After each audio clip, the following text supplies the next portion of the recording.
Assalamualaikum dan salam sejahtera. Nama saya Cikgu Nur Azinawati binti Yaakob. Saya mengajar di Sekolah SABK Mahat Al-Tabiah Al-Islamiyah. Kod sekolah saya ialah AFT 6004. Kajian tindakan saya bertajuk meningkatkan tahap pengetahuan pelajar dan keupayaan pelajar menguasai pengiraan asas kimia dalam penekanan mencari bilangan mol dan kaitannya dengan jisim, isi padu gas dan bilangan zarah menggunakan bot pengiraan kimia Yalin.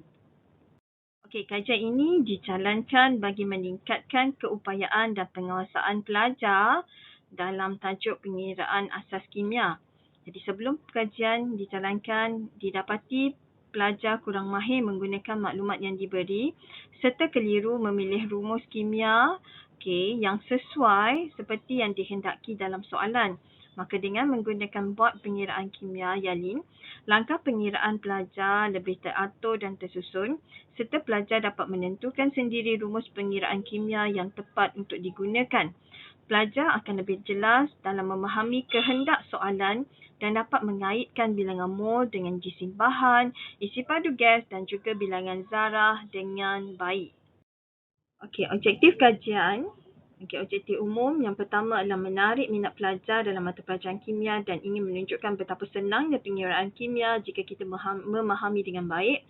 Yang kedua, meningkatkan tahap penguasaan pelajar terhadap topik pengiraan kimia.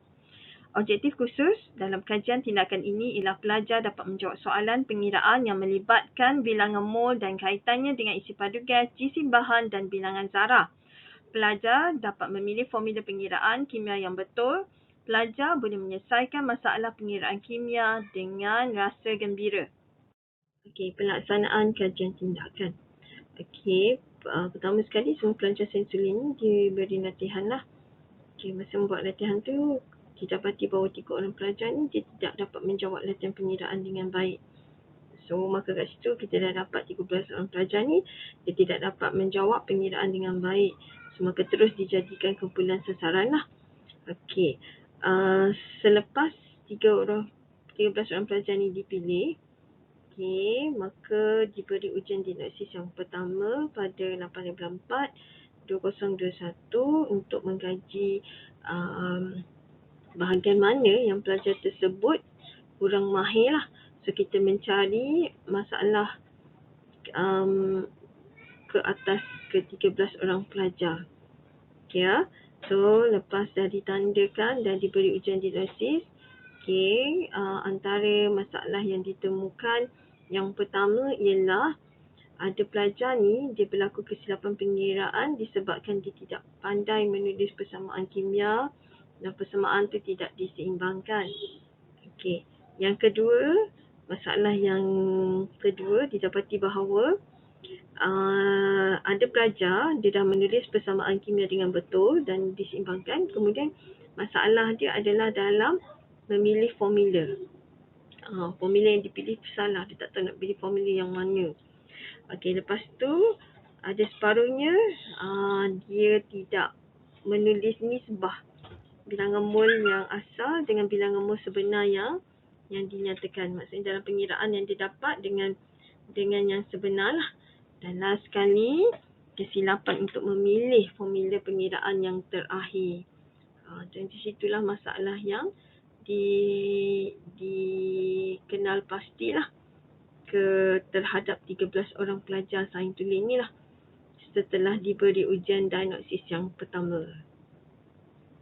Okay, selepas dijalankan diagnosis yang pertama, ujian diagnosis yang pertama dan dikenal pasti masalah-masalah pelajar, faktor kesilapan yang mungkin berlaku mungkin disebabkan oleh diri saya sendiri, mungkin kaedah dan penerangan saya iaitu sebagai guru kurang berkesan untuk memahamkan pelajar. Sebab pelajar ni dia mempunyai aras yang berbeza. Mungkin setengah tu dia faham dengan penerangan sedikit, tapi ada setengah pelajar memerlukan benda yang mewujud untuk dia nampak supaya dia dapat memahami dengan lebih jelas. Kesilapan yang daripada pelajar tidak dapat tidak memahami dan memilih formula pengiraan kimia dengan baik dan lain-lain lah. So, penyelesaian apa yang saya buat seminggu, saya memikirkan cara untuk mengatasi masalah tersebut maka terciptalah bot pengiraan kimia Yalin yang terdiri daripada 4 bahagian. Okey, untuk yang ni, bot pengiraan ni, bahagian yang pertama ialah pelajar perlu membuat persamaan kimia dan setiap persamaan kimia perlu diseimbangkan. Dalam pengiraan kimia, persamaan tu penting. Okey, so pertama sekali kita pastikan kalau nak kira, pastikan kita tulis persamaan kimia dan pastikan persamaan yang kita buat tu diseimbangkan dengan betul. Okey, kemudian di bahagian yang kedua terdapat formula-formula untuk mencari bilangan mol. So formula untuk mencari bilangan mol. Okey, so kat sini pelajar perlu melihatlah apa soalan yang diminta. Okey, kemudian pilih daripada soalan tu. Okey, kita kena pilih untuk cari bilangan mol, formula yang mana yang perlu kita gunakan. So dekat bot pengiraan kimia Yalin terdapat 4 formula untuk mencari bilangan mol. So kat sini pelajar boleh pilih sekiranya dalam soalan tu dia bagi maklumat tentang jisim, maka bilangan mol untuk dikira adalah dengan menggunakan formula yang pertama. Kalau dia bagi isi padu, kita tengoklah kalau isi padu, so bilangan mol yang untuk kita cari, kita gunakan formula yang kedua. Okey, ketiga ke keempat kita tengok berdasarkan daripada yang diberilah. Okey, kemudian bahagian yang ketiga ialah bahagian nisbah. Okey, bahagian nisbah ni pelajar selalu tertinggal. So kat sini untuk pastikan pelajar tidak tertinggal, kita tuliskan juga peringkat yang ketiga. Setiap pengiraan yang kita kira perlu ada nisbah bilangan mol asal dengan bilangan mol yang kita perolehi semasa pengiraan. Okey, dan last sekali ada 4 formula pengiraan kimia yang perlu dipilih. So kat sini soalan akan tanya sama ada dia nak jisim, isi padu, bilangan zarah ataupun MV, kemularan ataupun isi padu. So kat sini pelajar kena tengoklah kalau nak cari jisim, kita tengok bilangan mol dah ada. So kita nak cari apa? Kita gunakan formula-formula. So kat sini dalam bot pengiraan ni memang ditunjukkan ke 4 step. So pelajar boleh nampak dengan jelas lah setiap step. Yang pertama persamaan tadi. Okay, yang kedua nak pilih formula untuk cari bilangan mol. Yang ketiga nisbah kena kita tuliskan. Yang keempat pilih formula kimia yang betul untuk mencari jawapan. Okey, tindakan seterusnya pelajar didedahkan dengan penggunaan bot pengiraan kimia yang ni.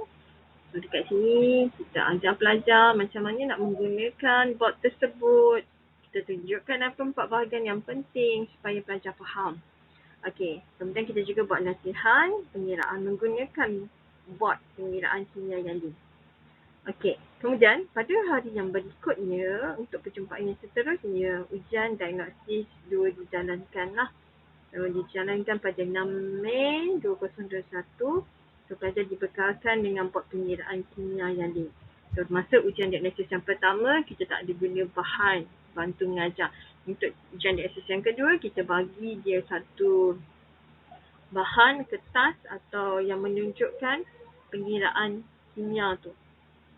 Dan lepas habis ujian diagnosis, kita patah hasil ujian tu dibuat pemerhatian dan dibuat analisis lah. Pengiraan markah pelajar direkodkan.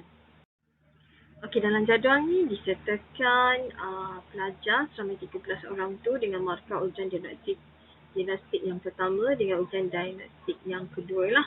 So, kalau kita tengok kat sini, pelajar ni daripada 1 markah, dia dapat 10 markah penuh lah.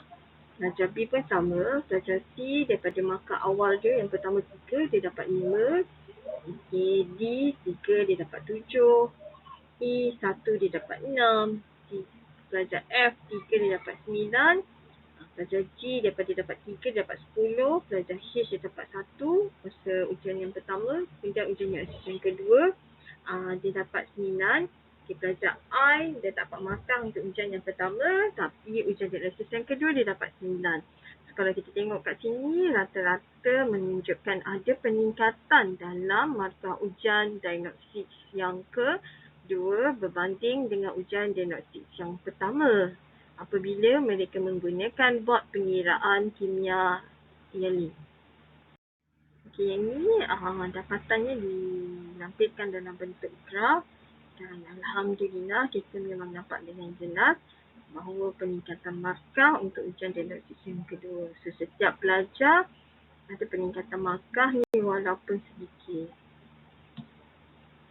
Okey, maka inilah sebenarnya inovasi buat pengiraan kimia yanin yang telah dihasilkan. Okey, dilampirkan dalam satu helaian kertas. Okey, kat sini ada bahan tindak balas dengan hasil tindak balas. Ada bahagian yang pertama, bahagian yang kedua, bahagian ketiga dan bahagian yang keempat. Dan setiap bahagian ni dia menunjukkan bahagian-bahagian part-part yang perlu pelajar ketahui. So kalau kita tengok bahagian yang pertama, pelajar perlu menulis formula. Okey, pelajar perlu menulis formula. Okey, persamaan kimia, okey, dan diseimbangkan. Jadi kalau kita tengok kat situ, bahagian yang kuning tu persamaan kimia dan keseimbangan kimia perlu ditulis dengan betul. Okey, tuliskan maklumat diberi dan yang perlu dicarilah. Maksudnya dia baca soalan, kemudian kita tengok mana yang diberi, mana yang dicari. Kemudian bahagian yang kedua, segala formula untuk mencari bilangan mol dinyatakan dekat situ. So ada bilangan mol yang pertama nak cari menggunakan formula jisim per GMR ataupun jisim molar. Kemudian bilangan zarah dengan Na, MV per 1000, isi padu 24 desimeter padu ataupun 22.4 desimeter padu per mol lah, negatif 1. So kalau kat sini kita tengok ada 4 formula untuk mencari bilangan mol lah. Yang ni yang selalu part yang pelajar tak tahu pilih yang mana. So kat sini dia akan baca balik dalam soalan, dia tengok apa bahan yang diberi. Okay, nampak tak? Bahagian yang kedua ni mencari bilangan mol. So lihat maklumat apa yang diberi. Kalau dalam soalan tu diberi jisim, maka guna formula yang pertama. Kalau dalam soalan tu diberi bilangan zarah, okay, untuk cari bilangan mol, maka kita gunakan formula yang kedua. Kalau dalam soalan tu diberi isi padu, okay, maka kita perlu cari bilangan mol menggunakan formula yang keempat. So begitu juga kalau dia bagi MV kemolaran dengan isi padu, maka kita gunakan formula yang ketiga. So kat sini kena ingat mencari bilangan mol, lihat maklumat apa yang diberi. So kalau bagi jisim, so kat sini pelajar dapatlah memilih yang mana satu bilangan mol yang perlu, formula bilangan mol yang perlu dia guna.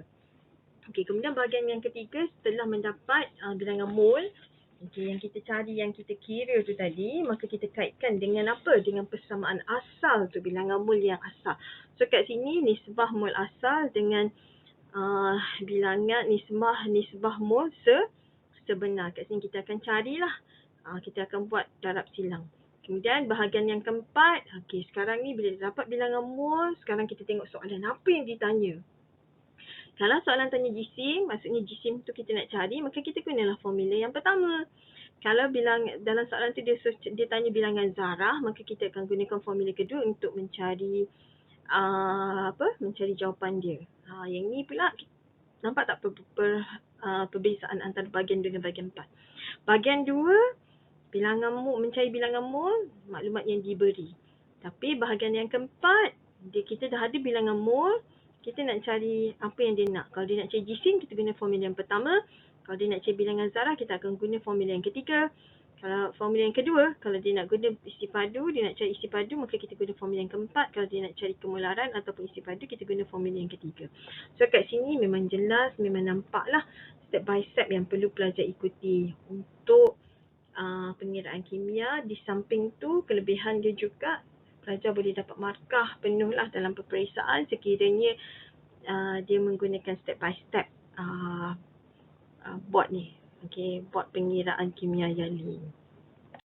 Cadangan kajian seterusnya. So kalau kita tengok, kaedah ni boleh dilaksanakan untuk semua peringkat pelajar lah, daripada tingkatan 4 dengan tingkatan 5. So kaedah ini sesuai juga digunakan untuk topik yang lain, contohnya matematik yang memerlukan langkah step by step. So kemudian kajian ini dijalankan dalam jangka masa yang lebih panjang supaya dapat dapatan kajian yang lebih tepat dan mempunyai nilai kepercayaan yang lebih tinggi.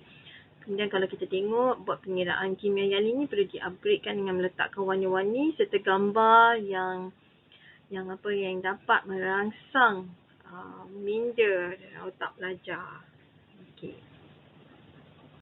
Okey, ini adalah bukti gambar semasa ujian diagnosis yang pertama dijalankan. Okey, kat sini bot pengiraan kimia yalin belum lagi digunakan. Ini ujian diagnosis yang pertama lah. Okey, yang ni pula pengenalan terhadap bot pengiraan kimia yalin. So, pelajar diterangkan tentang penggunaan dia dan latihan dibuatlah sebelum menjalankan ujian diagnosis yang kedua. Okey, ini adalah markah yang diperolehi dari ujian diagnosis yang pertama bagi 13 orang pelajar lah. Okay, ini adalah ujian diagnosis yang kedua, di mana dalam ujian ni masa dilaksanakan kita beri sekali bot pengiraan kimia yalin. Okay, Alhamdulillah sampai sini dulu pembentangan kajian tindakan yang telah saya lakukan. Jika terdapat sebarang kekurangan, saya minta maaf, dah cuba yang terbaik. Okay, sekian, terima kasih.